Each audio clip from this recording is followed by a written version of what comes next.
I canceled my sister's $100,000 USD wedding in the middle of her vows in front of 200 guests because she tried to bill it to a company she did not know I owned. The music was still playing when I stood up. Soft violin, white roses, champagne glasses. Catching the light like everything in that room was expensive enough to pretend it was honest. My sister stood at the altar in a custom gown that cost more than most people make in a month. She looked radiant, untouchable, like someone who had never been told no a single day in her life. That was about to change. My name is Evelyn Carter. I am 32 years old. I work in corporate finance, which is a polite way of saying I spend my days identifying fraud patterns before they become headlines. I read contracts the way surgeons read scans, quiet, precise, looking for the thing that will kill you if nobody catches it. And sitting there, third row, left side, watching my own family celebrate a wedding they had already tried to charge to me. I could see the entire structure collapsing before the first toast. My mother leaned over 20 minutes earlier and whispered, "Try not to ruin this for once. Just sign what we asked." She did not look at me when she said it. She looked at the guests. Always the audience, always the performance. My father had already made his position clear 2 weeks before, at a dinner that felt less like a conversation and more like a boardroom ambush. "Family supports family," he said, sliding a printed contract across the table like it was a moral obligation instead of a financial weapon. "It is only $100,000 USD. You can afford it." My sister smiled that same practice smile she was wearing right now at the altar. Sweet, controlled, hollow. "I already used your company details for the booking," she added. "It was easier that way. Easier. Let that sink in." She did not hesitate. She assumed access, because that is how my family works. My discipline becomes their safety net. My silence becomes their permission. For years I paid, quickly, tuition, rent emergencies that somehow always turned into lifestyle upgrades. I told myself it was temporary. I told myself it was love, but patterns do not lie. And 2 weeks ago, when I opened that contract, I saw something none of them bothered to check. The billing entity, the company name, the ownership structure. They thought they were charging a faceless corporate account. They did not know I owned 62% of it. They did not know the contract they forced me to approve contained a clause that turns unauthorized use into financial fraud. They did not know they handed me control the moment they tried to corner me, so I signed calmly. Without a single argument, that scared my father more than anything I could have said. And now, here we are. The officiant clears his throat. My sister reaches for her fiancé's hands. The room leans in. Phones lift slightly. Everyone ready for the moment. Forever, love, promises. I stand cherub scrape. A few heads turn. My mother freezes before she even looks at me. She already knows. She always knows when I stop playing along. "I am sorry," I say, my voice cutting clean through the music. "But before you finish those vows, we need to address a financial violation tied to this event." Silence drops like a blade. My sister laughs first. Of course she does. "Oh my God, Evelyn, not now." I take one step forward, then another. "Actually," I say, holding up a single folder, "now is exactly when this becomes a problem." My father stands, slow, controlled, dangerous. "Sit down," he says. I look straight at him. No, because for the first time in my life, I am not the one being managed. I am the one closing the account, and in less than 5 minutes, this entire wedding is going to disappear in front of everyone who came to celebrate it. So tell me something. Would you stay quiet and protect them, or would you stand up and let the truth ruin everything? I knew something was wrong long before that contract ever touched my hands. The signs were always there. Small at first. Easy to dismiss if you wanted to keep believing in the version of your family that only existed in your head. My sister never asked for help. She announced needs. There is a difference. The first time it happened, it was tuition. She called me crying, voice trembling, saying she might have to drop out if she did not come up with $18,000 USD by the end of the week. I transferred the money within an hour. No questions, no conditions. My mother called me afterward. "See," she said. This is what a good sister does, not thank you. Not we will pay you back, just expectation confirmed. Then it was a car, then a rent emergency that somehow turned into a luxury apartment upgrade. Then a vacation she claimed was non-refundable. Even though she had booked it the same week, she asked me to cover it. Every time I hesitated, the same script played. You are the successful one. You have more. Why are you keeping score with family? That last one always stayed with me. Because I was not keeping score, I was documenting a pattern. And patterns are what I get paid to see. I still remember the exact moment the shift happened. It was not dramatic, no shouting, no confrontation, just a quiet, almost boring realization. I opened a spreadsheet, dat, reason, outcome. At first, it felt excessive, almost paranoid. By the 10th entry, it felt necessary. By the 20th, it felt undeniable. Nothing was ever returned. Nothing was ever acknowledged. And every request got larger, more confident, more entitled, like a system that had learned there were no consequences, so I created one. Not publicly, not emotionally, structurally. I stopped reacting. I started observing.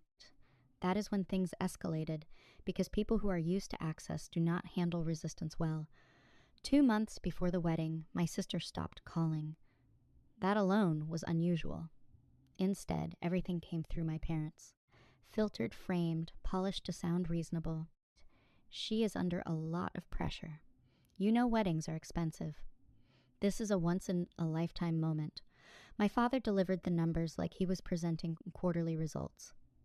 Total cost is around $100,000 USD, he said, tapping the paper. We are expecting you to handle it. Expecting, not asking. I leaned back in my chair and looked at him for a long second.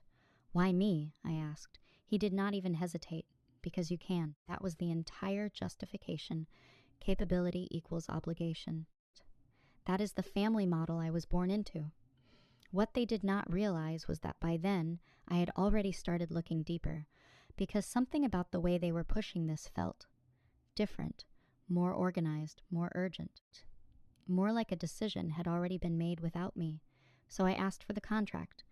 My sister hesitated for exactly half a second before handing it over. That was the second red flag.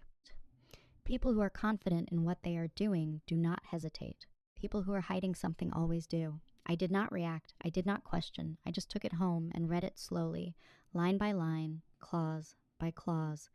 That is when I saw it, the billing entity. Not my personal name. Not even an account I directly manage.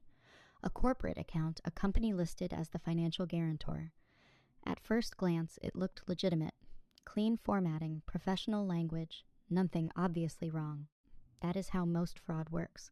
It hides inside things that look routine. But then I saw the company name and I stopped. Not because I was confused, because I recognized it immediately. I did not say anything that night. I did not call anyone. I did not confront my sister or my parents. I just opened another file. Ownership records, share distribution, tunnel structure. And there it was, 62% majority ownership, under a holding structure that traces back to me. They thought they were clever. They thought they had found a way to bypass me by going through something bigger. What they actually did was walk straight into my system. I sat there for a long time after that, not angry, not even surprised, just clear. Crystal clear, because for the first time, the pattern was not just emotional. It was legal. They had signed a contract using an entity they did not control. They had committed to expenses they did not authorize properly, and they assumed I would clean it up like always. That was their mistake. I picked up my phone and called my attorney. I need you to review a contract, I said. Anything specific I should look for? He asked. I glanced back at the document, my finger resting lightly on the clause that would end all of this. Yes, I said calmly. Look for enforcement options tied to unauthorized financial liability. There was a pause on the other end, then a quiet shift in his tone. I will prioritize this, he said. Of course he would, because even he could hear it. This was not a family issue anymore. This was exposure. And exposure can be leveraged. I closed the contract and leaned back in my chair, staring at the ceiling. They thought this was about money. It never was. It was about access, control. and the assumption that I would always absorb the consequences of their decisions. I exhaled slowly. That version of me no longer exists, so I signed the contract the next day, right there at the dinner table, in front of all of them. No hesitation, no argument. Just my name on the page. My mother smiled immediately, relieved, victorious. My sister laughed and reached for her phone, probably texting someone that everything was handled. My father nodded like he had just closed a deal. None of them noticed the clause they had just activated. None of them understood what they had just handed me. And I did not explain, because sometimes the most effective move is not to stop the mistake. It is to let it fully happen, so you can prove it. And when my attorney called me back later that night, his voice was sharper than usual. "You are right," he said. "This is enforceable." I closed my eyes for a second, not in relief, in confirmation. "Good," I replied. "Do you want to proceed now?" he asked. I thought about the venue, the guests, the timing, the impact, and then I said the only thing that made sense. "No," I said quietly. "We do it at the wedding. Because if they wanted a public celebration funded by my company, then I would give them a public consequence they would never forget. The venue was exactly what you would expect for a $100,000 USD wedding. High ceilings, crystal chandeliers, floor-to-ceiling glass, looking out over a perfectly curated lake view somewhere in Northern California. Every detail was designed to impress people who measure love in aesthetics and price tags. White orchids lined the aisle, soft lighting, a string quartet positioned just far enough to feel elegant, not intrusive. It was beautiful, and completely built on something they did not understand. I arrived early, not because I was excited, because I needed to see everything before it started. That is another habit my job trained into me. You do not walk into a situation blind. You map it, you identify entry points, exit points. Leverage. The staff greeted me like I belonged there, because technically I did. I checked in under the company name listed on the contract. No one questioned it. Why would they? The billing had already been approved. Deposits logged, final payments scheduled, all under an entity my sister could not even spell correctly without looking at the contract. I walked through the reception hall slowly, my heels clicking softly against polished stone. Tolls were already set. Personalized name cards, gold-trimmed plates, gifts stacked neatly near the stage. My sister's name was everywhere. Mine was nowhere. That almost made me smile. Almost. Because anonymity is power when people assume you have none. By the time guests started arriving, I had already spoken to the venue manager. He was polite, professional, slightly nervous in the way people get when they sense something is off, but cannot identify what. "I just need to confirm," I told him, handing over a printed copy of the contract, "that all charges are tied to this entity. Correct?" He glanced at it. "Yes, that is correct." "And if there is a dispute regarding authorization?" I asked. He hesitated. "Well, in that case, we would have to suspend services until it is resolved." Suspend, such a clean word for something that would feel like chaos. I nodded once. "Thank you," I said. Then I stepped away, because everything I needed was already in place. The ceremony started at exactly 4 o'clock. My sister walked down the aisle like she owned the world, every step measured, every expression rehearsed. She held our father's arm like it was a symbol of victory, golden child. Center of gravity, untouchable. Guests leaned forward. Phones lifted. People whispered about how stunning everything was, how perfect. I sat in the third row, exactly where I planned to be, close enough to act, far enough to observe. My mother turned slightly in her seat, just enough to catch my eye. That look, warming control, expectation. "Do not embarrass us." I held her gaze for a second, then looked away. That unsettled her more than any argument ever could. The officiant began, words about love, commitment, partnership. Irony has a sense of timing, because none of those things existed in the way my family understood relationships. Not really. To them, everything was transactional. Emotional language layered over financial expectation. Give, provide, support. Without limits, without consent. Halfway through the vows, my phone vibrated. One message from my attorney confirmed. "We are ready." That was it. No dramatic build, no countdown, just confirmation the system was live. I looked up at my sister. She was smiling at her fiancé, voice soft, steady, filled with promises she believed she deserved to make, promises funded by something she thought she controlled. I stood up. The chair legs scraped sharply against the floor. It cut through the music like a crack in glass. Heads turned instantly.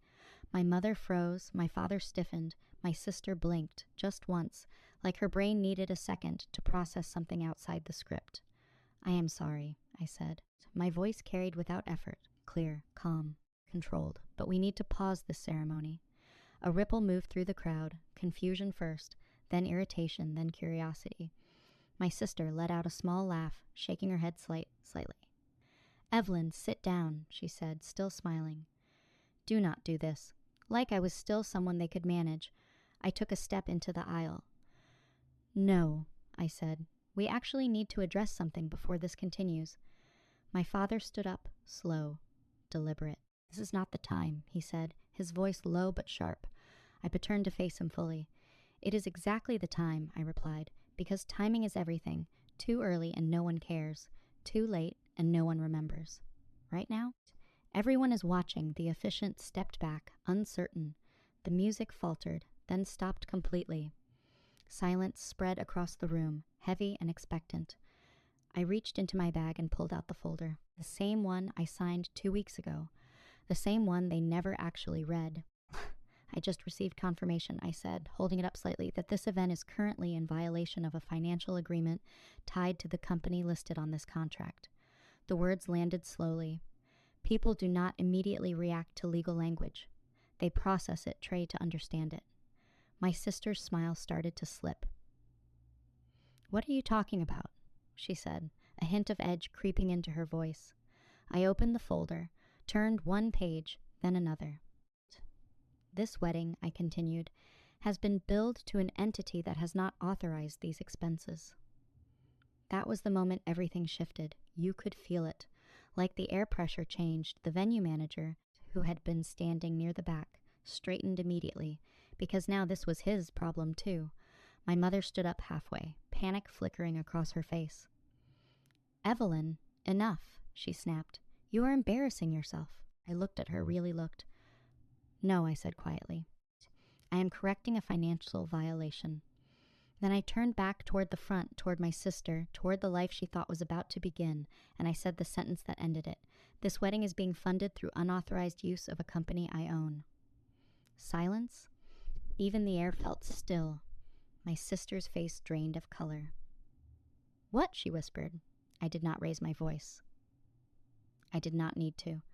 I hold majority ownership, I said, which means I am the one who authorizes or denies every charge tied to that contract. My father took a step forward. That is not possible, he said. I met his eyes. It is already done. Behind me, I could hear movement, the venue manager speaking quickly to staff, radios crackling softly. The machine had started reacting, because systems always do when a violation is triggered. My sister shook her head, backing away slightly. No. This is just you being dramatic, she said, her voice rising. You signed it. You agreed. I tilted my head slightly. Yes, I said. I signed it. I let that sit for a second, then added, but you should have read it. For a moment, nobody moved. Not my sister. Not my parents. Not the 200 guests who had come here expecting champagne and vows. Not a corporate shutdown. That is the thing about truth. When it finally lands, it does not explode. It freezes everything. My sister's hands were still holding her fiancé's, but her grip had changed. Tighter, desperate. You are lying, she said, shaking her head, her voice cracking now. You are just trying to ruin this because you are jealous. Jealous. That word again, it almost made me laugh. But I did not. I stepped closer instead. Every heel click echoed through the silence. Sharp, measured, final. No, I said calmly. I am documenting fraud. That word hit harder. You could see it ripple across faces in the crowd. People shifted in their seats. Whispers started. Phones lowered because this was no longer entertainment. This was risk. My father moved toward me quickly now, his voice dropping low. Enough, he said. We will discuss this privately. I looked at him. For years that tone would have worked. Authority, pressure control. Not anymore. No, I said, one word, flat final. We are not moving this privately. You made this public the moment you used my company without authorization. Behind me, the venue manager stepped forward, clearly uncomfortable. Mom, he said carefully, if there is a dispute regarding payment authorization, we are required to pause all services until it is resolved. Pause. Another clean word, but this time it landed like a guillotine. The string quartet had already stopped. Now the catering staff froze. Bartenders stopped pouring. Even the lights felt colder. My sister turned toward him, panic breaking through her voice. No, you cannot do that, she said. Everything is already paid for. The manager hesitated, then looked at me because now he knew I was the decision point. I held his gaze for exactly 1 second. Then Fia, proceed according to contract, I said. That was it, the moment everything collapsed. Music, off Boris, suspended, wedding dead. My sister let out a sound I had never heard from her before. Not anger, not control. Fear, bore, unfiltered. You cannot do this to me, she said, stepping toward me now, her dress dragging across the floor like something too heavy to carry. I already did, I replied. Her fiancé finally spoke. What is she talking about? He asked, looking between us. His voice was tight, uncertain. That was the first crack in their perfect picture. I turned slightly toward him. Ask her who authorized the payment, I said. Sign silence. He looked at her. She did not answer. That was all it took, because doubt, once introduced, does not need proof. It grows on its own. My mother stepped in next, her voice sharp, almost frantic now. You are destroying this family, she snapped. I looked at her, really looked for the first time without emotion clouding anything. No, I said quietly. You built this. I opened the folder again, pulled out a single page, held it up just enough for the front rows to see. This clause, I said, tapping the paper lightly, states that any unauthorized financial commitment made under this entity qualifies as fraud and triggers immediate termination of services. I lowered the paper slightly. And legal liability. The word liability did what emotion never could. It made people step back physically, like distance could protect them. My father's face had gone pale, not from anger, from calculation. He finally understood. This was not a scene he could control. This was a structure he could not override. You signed it, he said, his voice quieter now. Yes, I replied, I did. I held his gaze, and you never asked what you were signing. Behind us, staff had already started clearing, not aggressively, not dramatically, just efficiently, like dismantling something that no longer existed.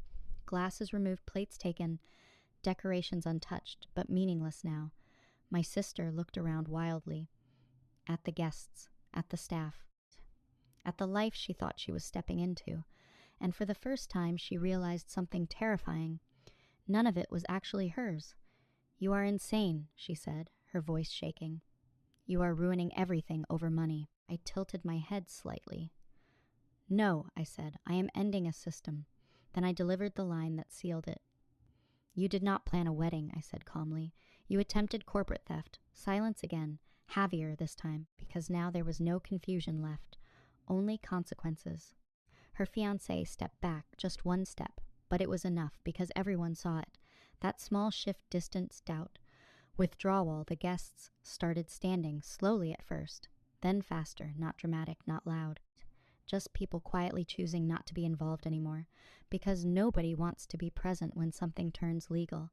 My mother grabbed my arm suddenly, hard, her nails dug into my skin. You fix this, she hissed, right now. I looked down at her hand, then back at her face, and gently removed it. No, I said, because for the first time in my life, AP was not the one absorbing the damage. I was the one assigning it. Behind me, the venue manager approached again. We will begin shutting down the event, he said carefully. I nodded once. Thank you. And just like that, a $100,000 USD wedding turned into an empty room. The silence after everything collapsed was louder than the chaos. By the time I walked out of the venue, the parking lot was already thinning, cars pulling away. Guests leaving in small, quiet groups, like they were exiting something they did not want to be associated with anymore. No one stopped me. No one asked questions, because the answers had already been given clearly, publicly, permanently. My phone started vibrating before I even reached my car. My mother declined, my father declined, my sister, 3 calls back to back declined, then messages, long ones, emotional ones, angry ones. You ruined everything. How could you do this to your own family? We need to fix this now. That last one almost made me stop walking, almost. But I did not, because there was nothing left to fix. Only consequences to process. I sat in my car for a minute before starting the engine, just breathing. Hands still, mind clear. You would think a moment like that would feel heavy. It did not. It felt quiet, like a room after something loud finally stops. The next few days unfolded exactly how I expected. The venue filed a formal report. My attorney moved forward with documentation. The contract held, of course it did. That is the difference between emotion and structure. Emotion can be argued, structure cannot. My sister's wedding did not just get canceled, it became a liability case. Her fiancé's family withdrew immediately. No public statement, no confrontation, just distance. Clean, efficient, final. People protect themselves first, always. My parents tried a different approach after that. Less anger, more desperation, voicemails about misunderstanding, messages about family. Even one about forgiveness. That one was interesting, because forgiveness usually comes after accountability. Not instead of it. I did not respond, not because I wanted revenge, but because I was done participating. There is a difference. A week later, I received the final update from my attorney. Everything was contained, no further exposure. Case closed. I stared at that message for a long time, not because I needed to, because I wanted to understand something. Why it took me this long, the answer was simple. I thought endurance was love. I thought silence was maturity. I thought giving without limits made me a better person. It did not. It made me predictable, and predictable people get used. So I changed the system, not them, the system, because people rarely change when the structure still benefits them. I stepped out onto my balcony that night, the city quiet below me, lights stretching into the distance. Order control, clarity. They called it family. I called it a business model, and I shut it down. So let me ask you something. If the people closest to you only value what you provide, are they really losing you, or are they just losing access?